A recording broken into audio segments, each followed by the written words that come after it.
ಜನನಿ ಜನ್ಮಭೂಮಿಷ್ಯ ಸ್ವರ್ಗಾದಪಿ ಗರಿಯಸಿ. ತಾಯಿ ಹಾಗೂ ತಾಯ್ನಾಡು ಸ್ವರ್ಗಕ್ಕಿಂತಲೂ ಮಿಗಿಲು ಎಂದು ಶ್ರೀರಾಮನೇ ಹೇಳಿದ್ದಾರೆ. ಅಂತಹ ಪುಣ್ಯ ಭೂಮಿಯಲ್ಲಿ ನಾವು ಜನಿಸಿದ ನಾಡಿನಲ್ಲಿ ಇಂದು ನಮ್ಮ ದೇಶದ ಮೇಲಿರುವ ಪ್ರೀತಿ, ಗೌರವ, ಅಭಿಮಾನವನ್ನು ತೋರಲು ನಾವೆಲ್ಲರೂ ಉಪಸ್ಥಿತರಿದ್ದೀವಿ. ಸೇರಿರುವಂತಹ ಸರ್ವರಿಗೂ 79ನೇ ಸ್ವಾತಂತ್ರ್ಯ ದಿನಾಚರಣೆಯ ಶುಭಾಶಯಗಳು. ಭಾರತ ಎಂದರೆ ಕೇವಲ ದೇಶವಲ್ಲ, ಅದು ಹಲವಾರು ಸಂಪ್ರದಾಯ ಸಂಸ್ಕೃತಿಗಳ ನೆಲೆಬೀಡು. ಭಾರತ ಎಂದರೆ ಕೇವಲ ದೇಶವಲ್ಲ, ಅದು ಸಾವಿರಾರು ಜಾತಿ, ಧರ್ಮ, ಭಾಷೆಗಳುಳ್ಳ ಹಲವಾರು ಭಾವನೆಯನ್ನು ಒಳಗೊಂಡಿರುವ ನೆಲೆಬೀಡು. ಭಾರತ ಎಂದರೆ ಕೇವಲ ದೇಶವಲ್ಲ, ಅದು ರಾಜ ಮಹಾರಾಜರಂತಹ ವೀರ ಶೂರರು ಆಳಿದಂತಹ ನಾಡು. ಇಂತಹ ಭವ್ಯ ಪರಂಪರೆಯುಳ್ಳ ನಮ್ಮ ದೇಶದಲ್ಲಿ ನಾವು ಜನಿಸಿರುವುದು ನಮ್ಮೆಲ್ಲರ ಭಾಗ್ಯವೇ ಸರಿ. ನಾನೊಬ್ಬ ಭಾರತೀಯ ಎನ್ನಲು ನಮ್ಮ ನರನಾಡಿಗಳಲ್ಲಿ ಹರಿಯುತ್ತಿರುವ ದೇಶಭಕ್ತಿಯ ವೀರತ್ವ ಹಾಗೂ ತ್ಯಾಗದ ಸಂಕೇತವಾಗಿರುವ ನೆತ್ತರೆ ಸಾಕ್ಷಿಯಾಗಿದೆ.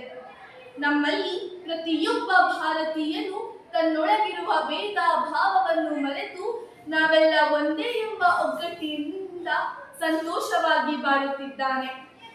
ಇಂತಹ ಉತ್ತಮ ಮೌಲ್ಯಗಳುಳ್ಳ ನಮ್ಮ ದೇಶದ ಇತಿಹಾಸವು ಅಷ್ಟೇ ರೋಮಾಂಚನಕಾರಿಯಾಗಿದೆ. ಆಗಸ್ಟ್ 15, 1947 ನಮ್ಮ ದೇಶದ ಇತಿಹಾಸದಲ್ಲಿ ಅತ್ಯಂತ ಪ್ರಾಮುಖ್ಯತೆಯುಳ್ಳ ದಿನವಾಗಿದೆ.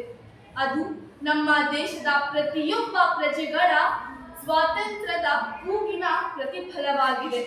ನಮ್ಮ ದೇಶದ ಮಹಾನ್ ವ್ಯಕ್ತಿಗಳ ಛಲಬಿಡದ ಹೋರಾಟ ಹಾಗೂ ತ್ಯಾಗದ ಸಂಕೇತವಾಗಿದೆ. ಕೇವಲ ವ್ಯಾಪಾರಕ್ಕೆಂದು ಬಂದ ಬ್ರಿಟಿಷರು ನಮ್ಮ ದೇಶದ ಆಡಳಿತವನ್ನು ಕೈಗೆತ್ತಿಕೊಂಡು ನಮ್ಮ ದೇಶದ ಪ್ರಜೆಗಳನ್ನು ಗುಲಾಮರನ್ನಾಗಿ ಮಾಡಿಸಿಕೊಂಡು ಕ್ರೂರವಾಗಿ ನಡೆಸಿಕೊಳ್ಳುತ್ತಿದ್ದರು. ಅವರಿಂದ ಸ್ವಾತಂತ್ರ್ಯ ಎಂಬುದು ಕೇವಲ ನಮಗೆ ಕನಸಾಗಿ ಉಳಿದಿತ್ತು. ಸತತವಾಗಿ 200 ವರ್ಷಗಳ ಕಾಲ, ಅಂದರೆ 2 ಶತಮಾನಗಳ ಕಾಲ ನಮ್ಮ ದೇಶವನ್ನು ಆಳಿದ ಬ್ರಿಟಿಷರಿಂದ ಸ್ವಾತಂತ್ರ್ಯದ ಕನಸನ್ನು ನನಸು ಮಾಡಲು ನಮ್ಮ ದೇಶದ ವೀರ ಹೋರಾಟಗಾರರಾದ ಮಹಾತ್ಮ ಗಾಂಧೀಜಿ, ಸುಭಾಷ್ ಚಂದ್ರ ಬೋಸ್, ಲಾಲಾ ಲಜಪತ್ ರಾಯ್, ಬಾಬಾ ಸಾಹೇಬ್ ಅಂಬೇಡ್ಕರ್ ಮೊದಲಾದವುಗಳು ಧೈರ್ಯದಿಂದ ಹೋರಾಡಿ ಹಲವಾರು ಸತ್ಯಾಗ್ರಹಗಳನ್ನು ಮಾಡಿ ಕೊನೆಗೆ ತಮ್ಮ ಪ್ರಾಣವನ್ನೇ ತ್ಯಾಗ ಮಾಡಿದರು. ಅವರ ಈ ತ್ಯಾಗದ ಸಂಕೇತವಾಗಿ ಕೊನೆಗೂ ನಮ್ಮ ದೇಶಕ್ಕೆ ಆಗಸ್ಟ್ 15ರಂದು ಸ್ವಾತಂತ್ರ್ಯ ದೊರಕಿತು. ಇದರ ಹಿನ್ನೆಲೆಯಲ್ಲಿ ನಮಗೆ ಸಿಕ್ಕ ಸ್ವಾತಂತ್ರ್ಯವನ್ನು ಆಚರಿಸುವ ಸಲುವಾಗಿ ಪ್ರತಿ ವರ್ಷ ಆಗಸ್ಟ್ 15ರಂದು ನಾವು ಸ್ವಾತಂತ್ರ್ಯ ದಿನಾಚರಣೆಯನ್ನು ಆಚರಿಸುತ್ತೇವೆ. ನಮ್ಮ ತಾಯಿ ನಮ್ಮನ್ನು 9 ತಿಂಗಳು ತನ್ನ ಗರ್ಭದಲ್ಲಿ ಇರಿಸುತ್ತಾಳೆ. ಆದರೆ ಅದೇ ಭೂತಾಯಿ ನಮ್ಮನ್ನು ಹುಟ್ಟಿ ಸಾಯುವವರೆಗೂ ತನ್ನ ಮಡಿಲಿನಲ್ಲಿ ರಕ್ಷಿಸುತ್ತಾಳೆ.